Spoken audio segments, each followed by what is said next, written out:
Como estudar matemática sem a sua capacidade de memorização? Este post foi publicado no blog em março de 2021 e agora também está convertido em áudio. Você pode ouvir esse áudio nas principais plataformas de streaming, como Spotify, também lá no canal do blog no Telegram e aqui no YouTube. Há um consenso entre muitos professores de que para aprender matemática, a prática e a repetição são essenciais. Diante deste modelo atual de ensino, isso não é mentira. No entanto, sempre é descartada uma habilidade que é importante sim para quem tem dificuldade em aprender matemática: a memorização. Como contei no artigo Como Nasce uma Fórmula Matemática, link no post, dar explicações sobre temas complexos para crianças sem um certo amadurecimento matemático em uma determinada série é uma tarefa muito difícil. Porém, com muito esforço, é possível construir argumentos que possam ser entendidos, sem cálculos. E quando se trata de conteúdos com muita álgebra e suas diversas propriedades, nem sempre alguns experimentos práticos serão capazes de, definitivamente, sanar dúvidas recorrentes e pertinentes de alunos curiosos. Além da atuação brilhante de uma atriz em uma peça de teatro, ela precisou decorar todas as suas falas, um longo texto. Você não será um estudante brilhante apenas memorizando propriedades e fórmulas matemáticas. No entanto, você ganhará mais habilidade para focar em um determinado problema, pois o seu cérebro já antecipou algumas informações. Não importa qual conteúdo está sendo estudado, chegará um momento em que alguma abstração geométrica ou algébrica será necessária para aprofundar no entendimento de um determinado conteúdo matemático. E raramente tais abstrações não terminam em fórmulas matemáticas. Feito da forma correta, isso é maravilhoso. Jogar fórmulas no quadro e esperar que memorizem sem antes um estudo e abstração vai tornar tudo mais difícil. Abro aspas. Abstração e abstração matemática são coisas distintas, porém caminham unidas. A abstração natural de um indivíduo pode surgir com o tempo. É um amadurecimento natural com o passar dos anos. Já a abstração matemática, além de exigir o amadurecimento natural, exige também que o indivíduo esteja preparado para essa convivência. Trabalhar com demonstrações matemáticas é um processo complexo, pois obviamente exige dos alunos uma abstração além das teorias matemáticas já estudadas. E para alunos do ensino fundamental 2, nem se fala. No entanto, não é impossível, desde que o professor esteja disposto e corajoso para encarar esse fardo. Caso contrário, estará fadado a jogar uma fórmula no quadro e pedir que os alunos a decorem, sem, no mínimo, um trabalho de convencimento. Fecho aspas, trecho do artigo Demonstrações Abstratas nas aulas de matemática, sim ou não? Link no post. Aliado aos estudos dos conteúdos curriculares e explorando toda a ludicidade em torno destes conteúdos, ainda assim haverá aqueles momentos de dúvidas e perguntas de todos os tipos. Mas, por que a pergunta no título da postagem? Infelizmente, por muitas vezes, alunos aprendem aqui entre aspas, matemática de forma equivocada, confiando em explicações rápidas encontradas em vídeos no YouTube. Não desmerecendo o trabalho de ninguém, mas macete no 6º ano para quê? E no 9º ano?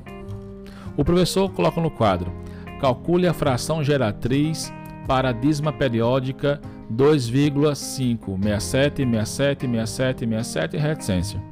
A resposta do professor é aquela frase bem longa que os alunos chegam até a memorizar, mas não adianta muito. Recomendo que você leia o artigo no blog chamado Antiperíodo, com período menos o antiperíodo, dividido pelo número composto de noves e zeros, que, no finalzinho deixei esse que em caixa alta. Recomendo que leia esse artigo no blog, porque não tem como narrá-lo, pois obviamente tem muita simbologia matemática. E é nesse ponto que a memorização não vai ajudar muito. Não sou contra macetes. Em cursinho é uma maravilha e fazem muito sucesso e são úteis mesmo. E a maioria dessas explicações abordam métodos simples e que visam apenas a memorização. Por exemplo, no cálculo da divisão entre duas frações, que aliás abordei aqui em outra postagem. Recomendo que leia ela agora e veja o print que tem no final do post. O título é "Repete a primeira fração e multiplica pelo inverso da segunda fração. Qual a razão para essa ordem?" Link no post. E como estudar matemática sem a capacidade de memorização? A resposta já estava implícita, não é mesmo? Não há como. Até porque quando estudamos matemática, não é apenas de matemática que precisamos para entendê-la, mas também de um conjunto de outras áreas que também são importantes, como ortografia, acentuação gráfica, interpretação de texto, etc. E por isso, obviamente, exige memorização. Professor, como eu faço para memorizar a tabuada? Professor, e como eu faço para memorizar todos aqueles produtos notáveis? Você pode imaginar agora mais dezenas de perguntas desse tipo.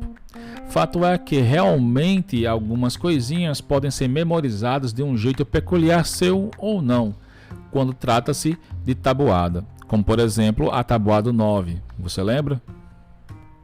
Memorizar não é uma opção recomendada quando o aluno não viu ou não entendeu a explicação correta pelo professor. Vai chegar uma hora que o aluno ficará perdido, mesmo tendo uma boa capacidade de memorização. Que o exemplo básico, quanto é 5 vezes 6? E quanto é 6 vezes 5? É a mesma resposta, professor?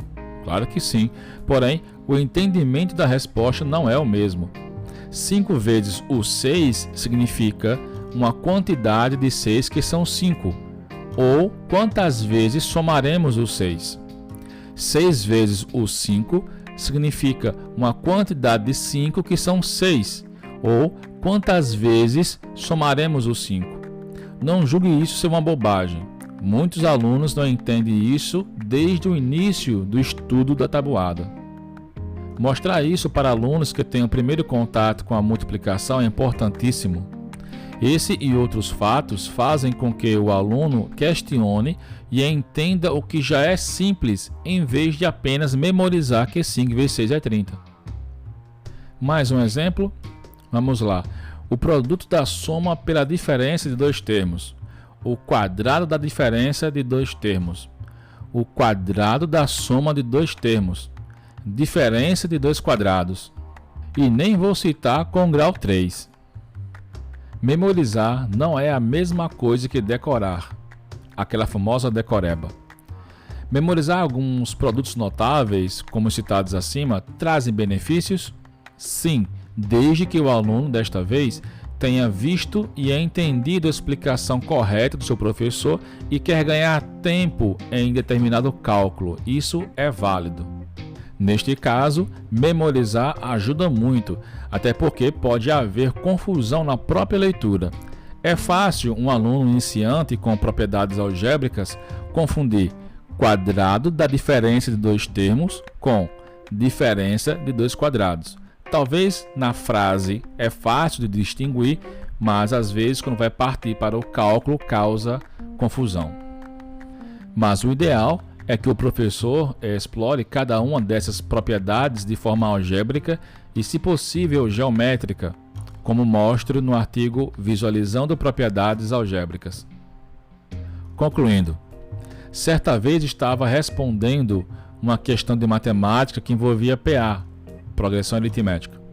Eu tinha acabado de sair do ensino médio, que aliás não foi fácil por diversos motivos. Eu contei tudo no artigo Como Treinei Meu Cérebro para Me Tornar Fluente em Matemática. Esse post também está convertido em áudio. Nele eu conto como foi meu processo de formação do ensino fundamental até a faculdade. A questão falava sobre soma de termos de uma PA. E agora, o que aconteceu? Opção 1. Sei memorizada a equação que calcula essa soma, aplico no problema e dou a resposta. Opção 2. Deu um branco na hora e não lembrava dessa equação. Aconteceu justamente a opção 2. Não lembrava de forma alguma dessa equação. Não tinha ela memorizada em minha mente. Mas, depois de pensar um pouco, lembrei de uma aula do professor mostrando como deduzimos uma equação desse tipo. Montei um exemplo particular numérico e em 3 minutinhos deduzi a equação que calcula a soma dos termos de um APA. Ter uma capacidade de memorização é muito útil, no entanto, essa capacidade sozinha não traz muitos benefícios. Portanto, minha sugestão é explorar e abusar de mapas mentais, pois durante sua construção, um processo indireto de memorização acontece, possibilitando absorver melhor o conteúdo estudado. Particularmente, dá gosto de ver os cadernos das minhas alunas cheios de resumos e esquemas estilosos, cores fortes, fontes destacadas, etc. Mas que por trás deles mostra o entendimento sistemático do aluno em relação aos tópicos estudados e que serão cobrados em provas formais. Esses tipos de resumos são muito comuns em perfis no Instagram. Recomendo que você siga o que mais gostar e tente aplicar essa ideia em seus estudos. Mas o ideal é que você crie os seus próprios mapas mentais ou esquemas ou como quiser chamar, pois assim estará também treinando o seu processo de memorização. No final do post tem uma lista com 9 indicações de perfis no Instagram que mostram esses esquemas que ajudam muito no sentido de memorização.